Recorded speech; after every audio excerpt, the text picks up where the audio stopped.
Vest, scholar in residence and rabbi for UJA Federation of New York. We bring you Torah and music, blessing, and community every weekday. We've been doing so since March 18th, 2020. Today it is March 17th, 2026, 1 day short of 6 years of Torah every single weekday morning with good friends like Lydia and Susie, Jacqueline and Deborah, John and Penny, Scott. Good to see you. Thank you, Penny. It's broadcast 1510. Good to see all of you. Jonathan and Deborah, Tara, nice to see you. Boker Tov, friends. Barry, nice to see you too. Let's see who else is here. Jack and George. George sending love to San Antonio. Carl, Sunday, good to see you. Neil, my friend, miss you. Eileen and Sunday, Linda and Arlene. Rosa, Boker Tov. All right, friends, we're going to sing a bracha. We're going to learn some Torah. Here we go. Ya lai lai lai lai, diddy I lai lai lai, diddy I lai lai lai lai, ay la lai lai.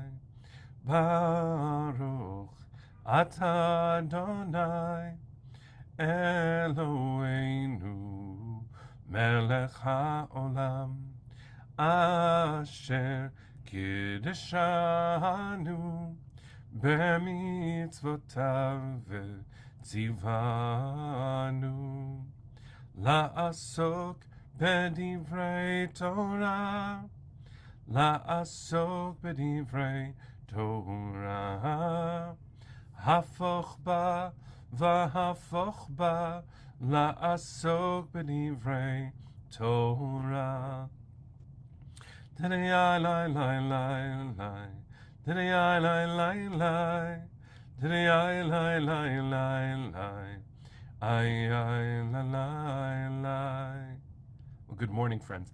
Never thought I'd start a broadcast by saying Happy St. Paddy's Day, but since Deborah is a proud Irish Jew, I thought I would respond to your celebration with my own joy. Happy day, my friend. And to anybody else who's celebrating, I'm not sure quite what you're doing to celebrate. Hope it's all a good idea. Take good care. Mazel tov. Happy day.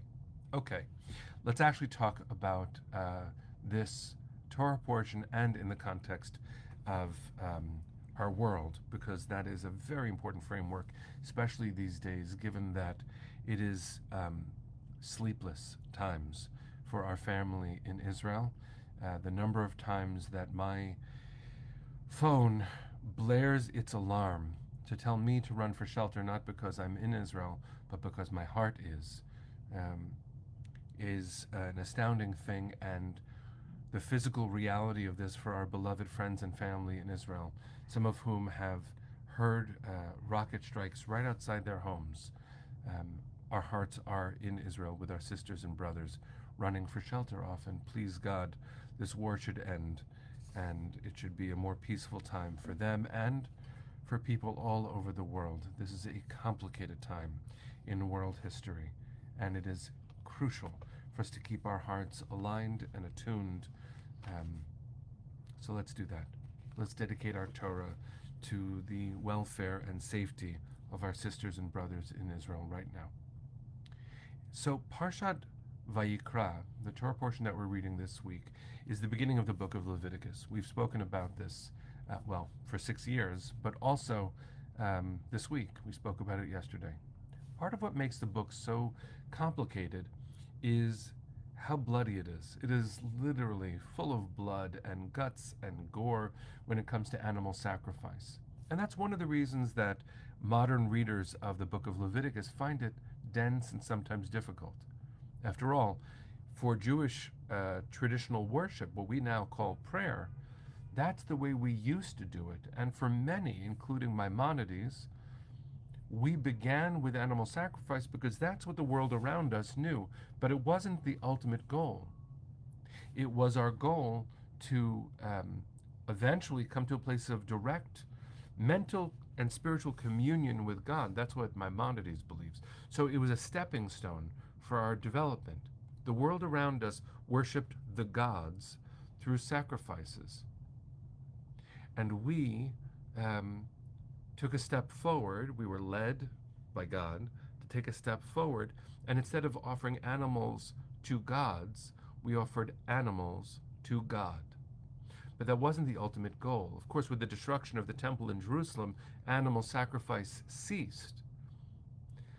And we shifted, you would maybe even say evolved, to verbal prayer, what we now call tefillah.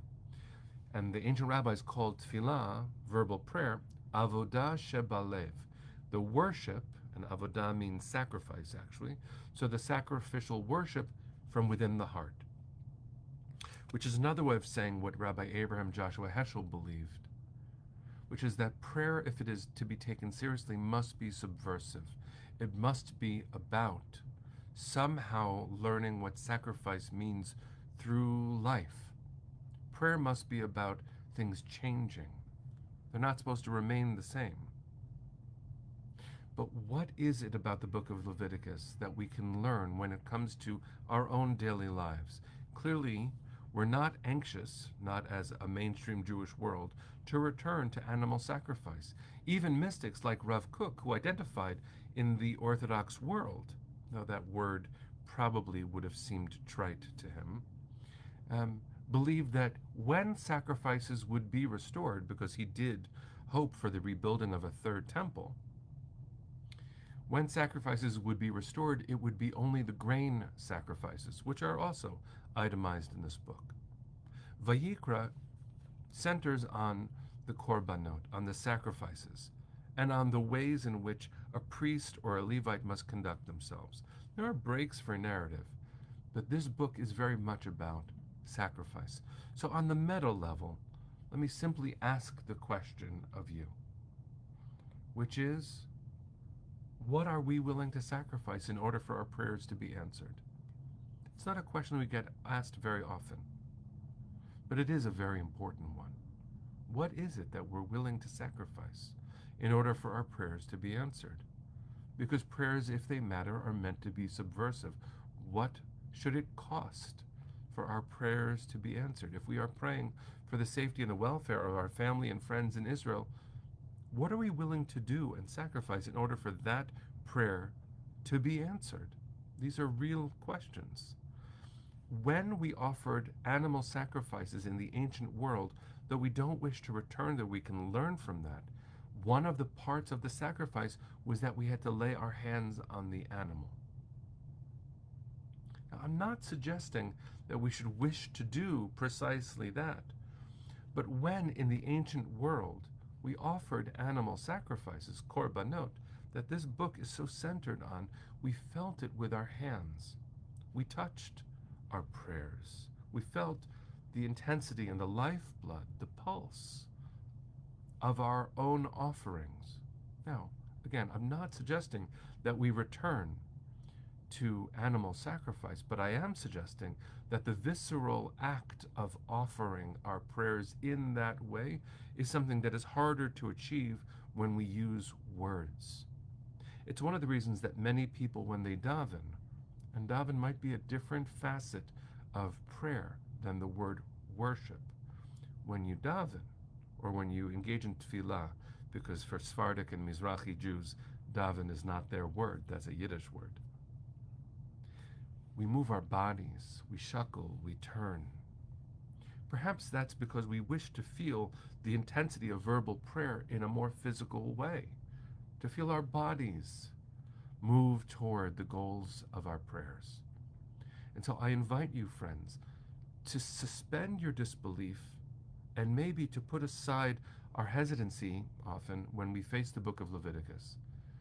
Because after all, it is a step forward. Sinai was all the great ideas and the thunder and lightning of revelation.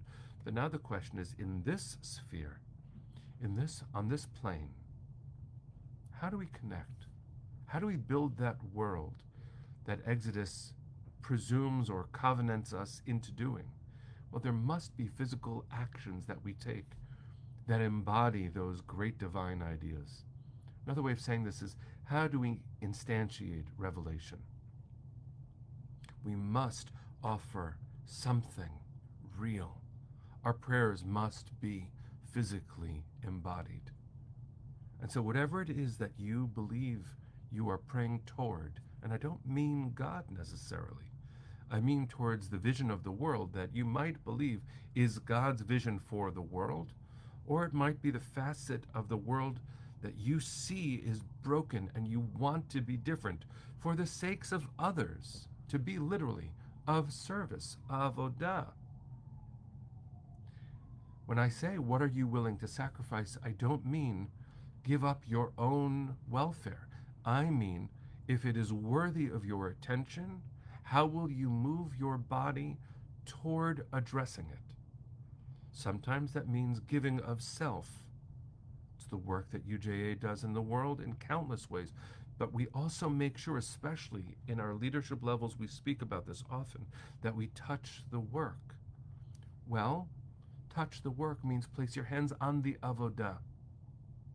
When the priests and the Levites and anyone who brought those animal sacrifices were engaged in that kind of avodah, that kind of service, they touched it.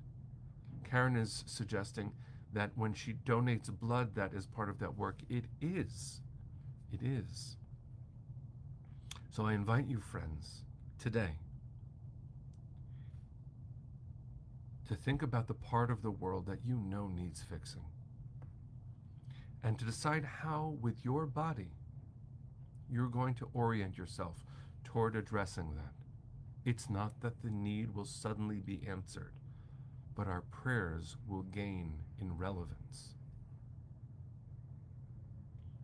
Heschel also said, when it comes to prayer, I do not know, I'm paraphrasing him, I do not know that our prayers will save us, but through the act of prayer, we become more worthy of being saved.